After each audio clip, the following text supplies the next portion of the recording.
So, und das haben wir unserer Tochter zu Weihnachten geschenkt. Eine schöne große Walt Disney Mini Plüschfigur.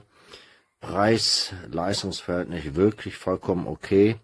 Da hatten wir schon bei einem anderen Händler teure gesehen, für die wirklich kleiner waren in der Figur, von der Figur her an sich. Wirkt robust, sieht toll verarbeitet aus, sehr weiches Material, also wirklich Preis-Leistungs, würde ich hier sagen, stimmt.